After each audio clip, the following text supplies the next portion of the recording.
Chinese बहू। Chinese बहू हमारी याद तो है ना आपको? भूले तो नहीं ना? हाँ भाई, थोड़ी देर में ही सही, लेकिन चाइनीज बहू की कहानी आ ही गई। क्या हो रहा है ये देश में? चाइना ने तो आतंक ही मचा रखा है। अरे क्या हो गया? क्यों चाइना को कोसता रहता है? भूल मत, तेरी ससुराल चाइना की ही है। हाँ माँ, पर ये देखना, लड़ाई झगड़े, ये बीमारी, ऊपर से ये देश कितना चालाक है, अंदर न जाने क्या क्या करता रहता है। तभी अंदर से बहू की चिल्लाने की आवाज आती है। अरे क्या हो गया बहू, क्यों चिल्ला रही है? माँ जी, ये देखिए, ये रूस ने यूक्रेन की हालत क्या कर दी है। ऊपर से चाइना में डर बड़ा लॉकडाउन लग गया है। माँ जी, अब क्या किया जाए? अरे तो तुम लोगों को क्या परेशानी हो रही है, मैं तो यही नहीं समझ पा रही हूँ। वो क्या है ना माँ, हम लोग चाइना जाने की सोच रहे थे, सांगसू के भाई की शादी है। तो क्या? अरे कौन सा उन लोगों के यहाँ भाई घोड़ी चढ़ता है जो बहन काजल लगाकर नेक लगी। माँ जी, उसकी आंखें बहुत छोटी छोटी है, उसमें या तो पुतली रह सकती है या काजल। साले की पुतली निकाल कर काजल लगा दो, अंधा कहीं का। क्या क्या बोले तुम मेरे भाई के बारे में? अरे नहीं नहीं बहू, वो तो बोल रहा था कि तुझे नेग मिल जाएगा। है, बहन है ना तू उसकी। नहीं नहीं माँ जी, मैं सब समझती, ये मेरे भाई का मजाक बनाते रहते। कितना सीधा है मेरा भाई, बिल्कुल छिपकली जैसा। नहीं नहीं बहू, सीधा गाय जैसा होता है। सही पकड़े हैं माँ जी। हाँ, तो मेरे भाई की शादी है, मैं चाइना जरूर जाऊंगी। तभी एक पड़ोसन आ जाती है। अरे नहीं नहीं बहू, तू कहीं ना जा, हम लोगों का मन कैसे लगेगा तेरे बिना। ले बहू, तेरे भाई के लिए ये शॉल रख ले, हमारी तरफ से गिफ्ट कर देना। अरे सब कितने अच्छे हैं, मेरी चाइनीज बहू को कितने प्यार से तुम लोगों ने एक्सेप्ट कर लिया। सच में बड़ी भाग्यशाली हूँ मैं। कैसी बात कर रही है? ये तो हम लोगों के देश की एक खूबसूरती है कि हर किसी को दिल से अपना लेते हैं, बस वो भी दिल से हमें अपना समझे। कैसी बात कर रही है आंटी जी? मेरे लिए आप सब सासू माँ जैसी ही हैं। मुझे भारत बहुत अच्छा लगता है, ये सबसे अच्छा देश है, मेरा भारत महान। वैसे भी लड़की की शादी जहाँ होती है वो तो वहीं की हो जाती है ना। जीती रे बहू, सही बोल रही है। औरत तो होती ही पानी की तरह है, जो जहाँ जैसे रखे वैसे ही शेप ले लेती है। आंटी जी, ये थोड़ा सा ज्यादा हो गया, समझ नहीं आया। नो प्रॉब्लम, मैं चाय बना कर लाती हूँ। फिर क्या, वो दिन भी आ जाता है जब बेटे बहू को चाइना जाना पड़ता है। वहाँ जाकर बहू का भाई कहता है, मेरे बहन आ गए, मेरे बहन आ गए। मैंने सबको बोला कि सब हिंदी में बात करेंगे, नहीं तो बहन नाराज हो जाएगी। थैंक्स बॉय, हिंदी मेरी भाषा है, आप मुझे उसमें बात करना अच्छा लगता है। आपने जीजा जी से मिलो। ओ बहन, तुम अंदर चलो। सभी बहू को अंदर लेकर चले जाते हैं, लेकिन सांगसू का पति, वो तो बेचारा चाइना के ससुराल के आंगन में अकेला खड़ा रहता है। काफी देर तक जब कोई उसे नहीं पूछता तो वो माँ को घर पर फोन करता है। हाँ बेटा, पहुँच गए ना कुशल मंगल? हाँ माँ, लेकिन सांगसू पता नहीं कहाँ है, वो तो अंदर गई है तब से बाहर आई ही नहीं। अरे कैसी बात कर रहा है? तो तू अंदर चला जा, तू बाहर क्यों है? अरे दामाद है तू वहाँ का, उन लोगों ने तुझे बिठाया, चाय पानी कुछ नहीं पूछा? नहीं ना माँ। तभी सामने से सांगसू आती है। क्यों आप अभी तक तैयार नहीं हुए?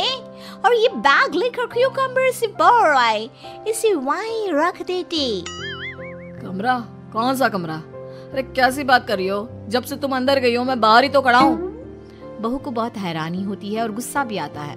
तभी उसका भाई और माँ आ जाते हैं। और सांगसू, अंदर खाना लग गया है। पहले ये बताओ कि मेरे पति को किसी ने खाना या पानी क्यों नहीं पूछा? वो भारत से ससुराल पहली बार आया है, वो भी मेरे कहने पर। उनकी इज्जत क्यों नहीं की? देख बेटी, तूने जबरदस्ती जिद में शादी की थी तो हम लोगों ने कर दी, लेकिन अब तुम ये सोचो, पूरी चाइना में मैं इस इंडियन को अपना दामाद बताऊं? So sorry. हाँ संगसू, और तुम भी चुप रहना, नहीं तो वो लोग मेरी शादी तोड़ देंगे। ओह, ऐसी बात है। कोई बात नहीं, मैं बाहर होटल में रह लेता हूँ, तुम वही करो जो ये लोग चाहते हैं। कैसी बात कर रहे हो? शादी के बाद पति जैसा भी हो, जो भी हो, पति होता है। वैसे भी तुम्हारे पूरे परिवार ने, सबने बिना सोचे मेरा साथ दिया, मुझे एक्सेप्ट किया, प्यार किया। मैं अपने देश में आपको अकेला कैसे छोड़ सकती हूँ? ये हिंदी फिल्म का ड्रामा बंद करो, मैं अभी अब बर्दाश्त नहीं करूँगी। चुपचाप अंदर चलो, नहीं तो ये शादी वादी यहीं खत्म करके इसे अकेले ही इंडिया जाना पड़ेगा। कैसी बात कर रही हो माँ? ये मेरे पति हैं। नहीं था, हम लोगों ने यहाँ वकील को बुला लिया है, जिसके बाद अब तेरा तलाक करा के हम यहाँ के चाइनीज लड़के से तेरी शादी करा देंगे। अरे कैसी बात कर रहे हो? हम तो यहाँ तुम्हारी शादी के लिए आए थे। नहीं नहीं, मैं सांगसू के बिना नहीं रह सकता हूँ। हाई वोल्टेज ड्रामा होने के बाद से ही सारा माहौल खराब हो जाता है कि तभी एक लड़की आती है। मैंने सारा इंतजाम कर दिया है, सांगसू की शादी का मंडप परसों लग जाएगा, तब तक इसके पति को कमरे में बंद कर देते हैं। सभी सांगसू के पति का हाथ बांधकर उसे कमरे में बंद कर देते हैं। ये क्या कानूनी है? आप लोग मेरे पति के साथ ऐसा नहीं कर सकते हैं। मैं किसी से शादी नहीं करूंगी, ये साफ बात है। पहले मैं अपनी शादी करूं, फिर तेरी भी शादी करवा दूंगा। सब कुछ तय हो जाता है, भाई की शादी हो जाती है। फिर वो दिन भी आ जाता है जब सांगसू की शादी वो लोग जबरदस्ती करने के लिए उसे मंडप पर ले जाते हैं। ऐसा मत करो, ये मेरी बीवी है। मैं किसी से शादी नहीं करूंगी। कैसे नहीं करेगी शादी? शादी तो तेरा बाप भी करेगा। हो, मैं करूंगा शादी। प्लीज कोई मेरी शादी किसी अच्छा औरत से करवा दे। चुप, बिल्कुल चुप। फिर माँ सांगसू और उसके पति से कहती है, तुम लोगों का बच्चा मेरी कैद में है। अगर तुम लोगों ने कोई भी होशियारी की तो मैं इस बच्चे को मार दूंगी। दोनों माँ का रूप देखकर हैरान हो जाते हैं। बच्चे की खातिर दोनों शांत हो जाते हैं और शादी की रस्में शुरू हो जाती है कि तभी सांगसू की सास पुलिस के साथ आ जाती है। माँ, ससुर माँ आ गई, मेरी माँ आ गई। माँ प्लीज हम लोगों को बचाकर वापस ले चलो। पुलिस सभी को गिरफ्तार कर लेती है। बेटी के बच्चे को मारने की धमकी तो कोई चुड़ैल ही दे सकती है। अरे तो ये चुड़ैल ही तो है। ये सही बोल रहे हैं, ये औरत किसी चुड़ैल से कम नहीं है। तभी उन लोगों का बच्चा भी आकर सांगसू के गले लग जाता है।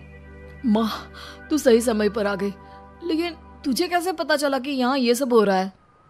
बेटा, ये चाइनीज लोग ना होते ही धोखेबाज हैं। इन लोगों पर मुझे भरोसा नहीं था, इसलिए मैंने तेरे फोन को हमेशा के लिए मेरे फोन से अटैच कर दिया था, जिससे तेरे आसपास होने वाली सारी बात मैं सुनती रहूं।